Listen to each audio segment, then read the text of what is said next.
Bonjour à tout le monde.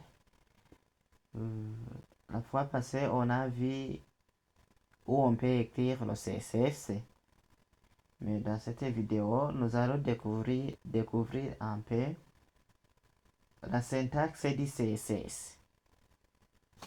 Souvenez-vous que on avait la page où on a mis l'orange à l'intérieur ou bien en arrière-plan ou bien c'est une couleur de fond. Et on a donné de couleurs à notre titre et le sous-titre.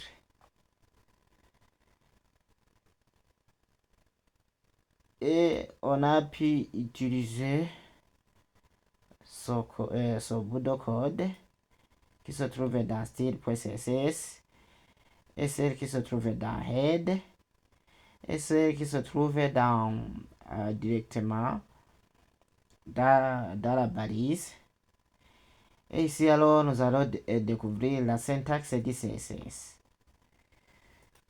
Je vais demander entre ChatGPT en demandant quelle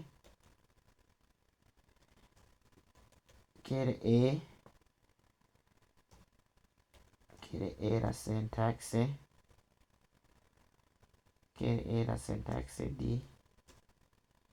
du CSS.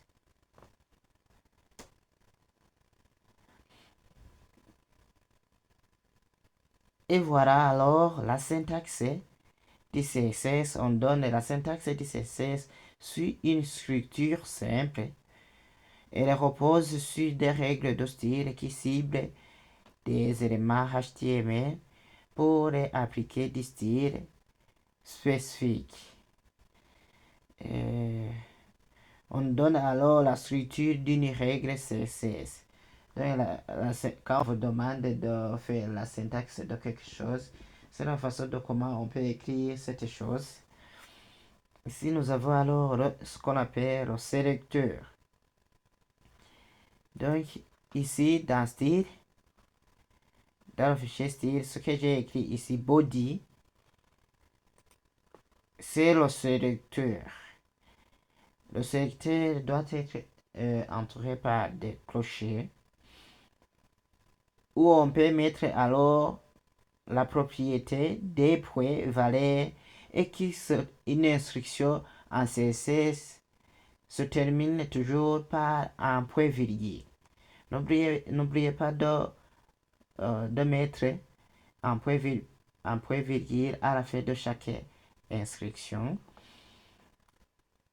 C'est pourquoi ici, j'ai mis alors la propriété qu'on appelle background color, c'est ce qu'on appelle la propriété background color. Et des points, il y a alors ce qu'on appelle de valeur. La valeur ici que j'ai donnée à notre propriété background color, c'est orange. C'est la valeur orange. Donc j'ai donné le sélecteur body avec comme propriété background color des points avec comme valeur orange. Et je termine toujours par un point virgule. Et si je vais écrire du CSS ici en bas, qui va être appliqué sur body, je n'ai pas besoin de réécrire ici en bas.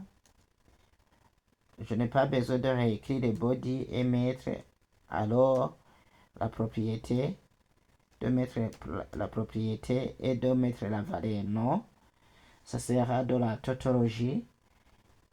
Si vous avez utilisé un élément en CSS, il suffit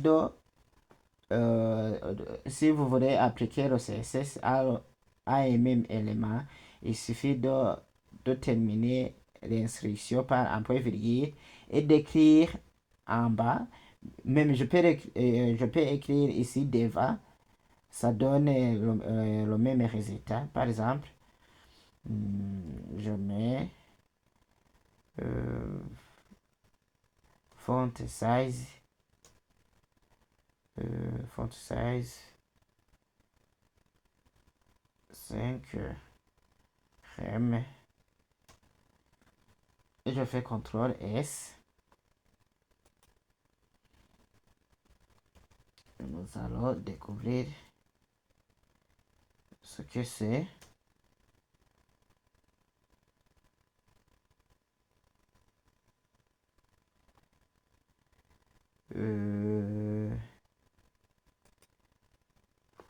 Ici dans notre page, regardez alors les caractères qui se trouvent ici à l'intérieur, comment vont changer.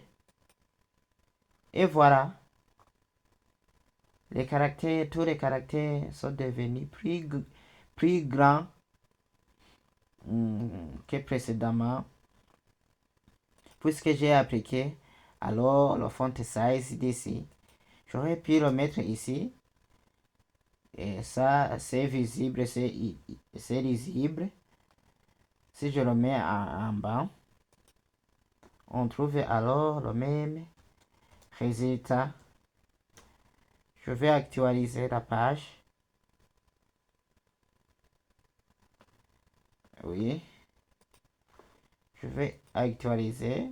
Vous voyez bien que on se retrouve pour la même page qu'on a vue.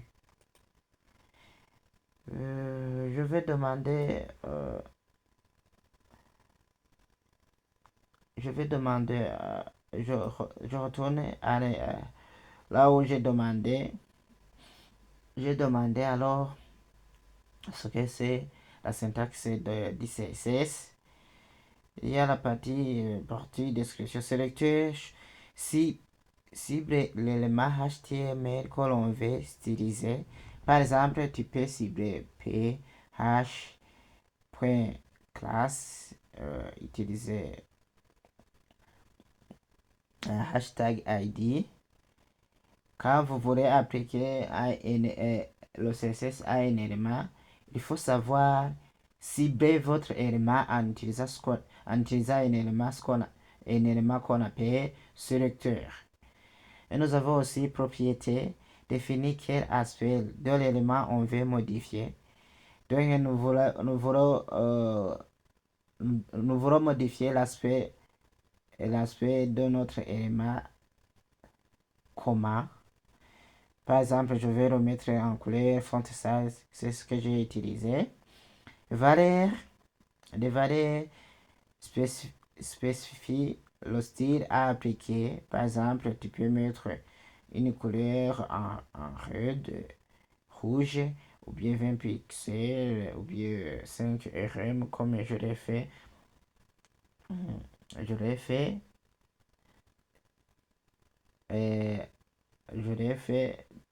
Dans notre exemple.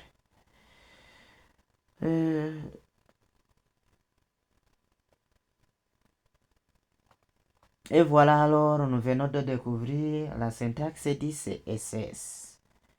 Pour dire que nous comprenons ce qui se trouve ici.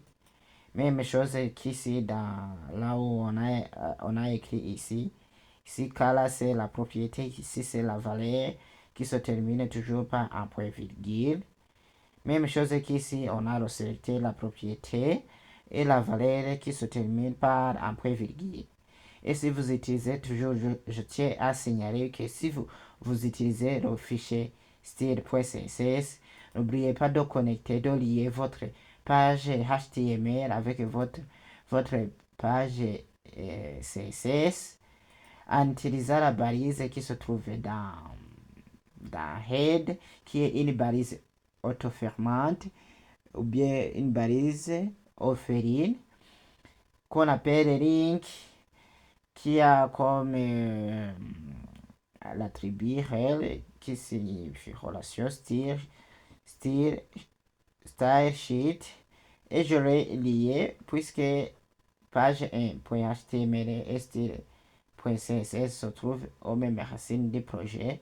C'est pourquoi ici j'ai inséré à l'intérieur de page 1.html style.css puisqu'ils se trouvent dans le même racine du projet. Merci. On se retrouve pour une nouvelle vidéo.